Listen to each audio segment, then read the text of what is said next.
എല്ലാവർക്കും റിയൽ ഇൻഫോബിറ്റ്സിൻ്റെ പുതിയൊരു വീഡിയോയിലേക്ക് സ്വാഗതം. ലേറ്റസ്റ്റ് ആയിട്ടുള്ള അപ്ഡേഷനുകൾക്കും മറ്റ് സർക്കാർ അറിയിപ്പുകൾക്കും റിയൽ ഇൻഫോബിറ്റ്സ് എന്ന യൂട്യൂബ് ചാനൽ സബ്സ്ക്രൈബ് ചെയ്യുക. വീഡിയോ ലൈക്ക് ചെയ്ത് ഷെയർ ചെയ്യുക.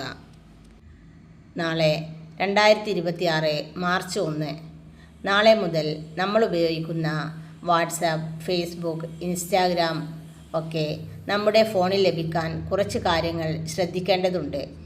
നമ്മൾ ഉപയോഗിക്കുന്ന വാട്സപ്പ് നമ്പർ, സിം കാർഡ് ഒരു പക്ഷേ അത് നമ്മുടെ ഫോണിൽ ഉണ്ടായിരിക്കില്ല.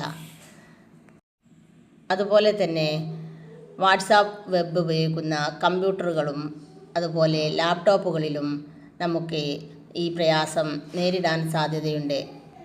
നാളെ മുതൽ ഏത് ഫോണിലാണോ നമ്മൾ ഉപയോഗിക്കുന്ന വാട്സാപ്പ് നമ്പറുള്ള സിം കാർഡ് ഉപയോഗിക്കുന്നത്, ആ ഫോണിൽ മാത്രമേ നമുക്ക് ഈ ആപ്പുകളെല്ലാം ഉപയോഗിക്കാൻ കഴിയുകയുള്ളൂ. സിം കാർഡ് ഇല്ലാതെ വാട്സാപ്പ്, ഫേസ്ബുക്ക്, ഇൻസ്റ്റാഗ്രാം, ട്വിറ്റർ തുടങ്ങിയ ആപ്പുകൾ ഉപയോഗിക്കാൻ കഴിയില്ല.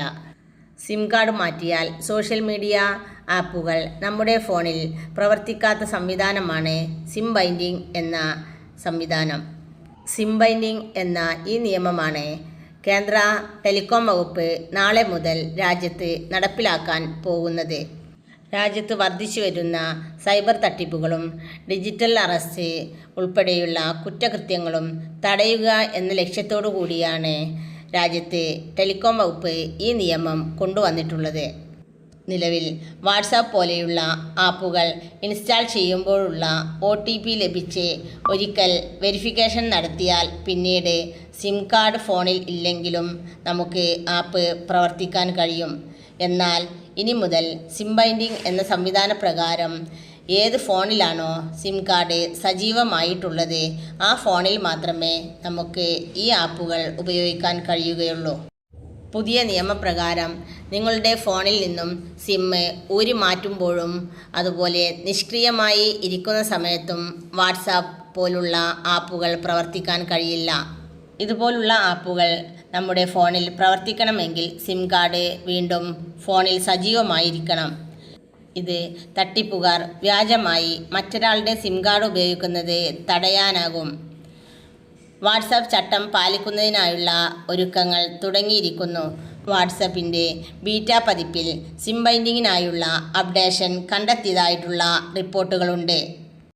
നിലവിൽ വാട്സാപ്പ് പോലുള്ള ആപ്പുകൾ ഇൻസ്റ്റാൾ ചെയ്യുമ്പോൾ സിം വെരിഫിക്കേഷൻ ആവശ്യമാണെങ്കിലും തുടർന്നും വാട്സാപ്പ് ഉപയോഗിക്കാൻ അതേ സിം കാർഡ് ആവശ്യമില്ല.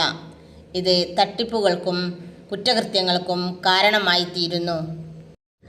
കമ്പ്യൂട്ടറുകളിലും ലാപ്ടോപ്പുകളിലും വാട്സാപ്പ് വെബ് ഉപയോഗിക്കുന്നവർക്കും അതുപോലെ പ്രവാസികൾക്കും ഈ നിയമം ബാധകമാണ്.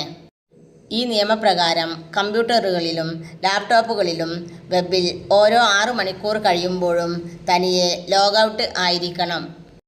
വീണ്ടും ഉപയോഗിക്കണമെങ്കിൽ പ്രൈമറി ഫോണിലെ സിം കാർഡ് പരിശോധിച്ചതിന് ശേഷം QR കോഡ് സ്കാൻ ചെയ്ത് റീ ഓതൻറ്റിക്കേഷൻ നടത്തേണ്ടത് നിർബന്ധമാണ്.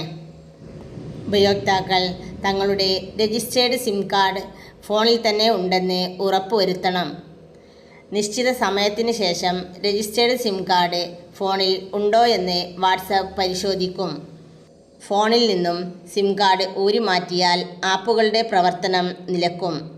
പ്രവാസികൾക്ക് വാട്സാപ്പ് ഉപയോഗിക്കാൻ തടസ്സം നേരിടാൻ സാധ്യതയുണ്ട്.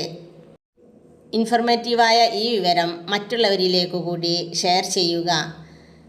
പേഴ്സണലായിട്ടുള്ള കുറച്ച് വിഷയങ്ങൾ കാരണം ചാനലിൽ വീഡിയോ ഇടുന്നതിന് കുറച്ച് തടസ്സങ്ങൾ നേരിട്ടു. എല്ലാവരും സപ്പോർട്ട് ചെയ്യുക.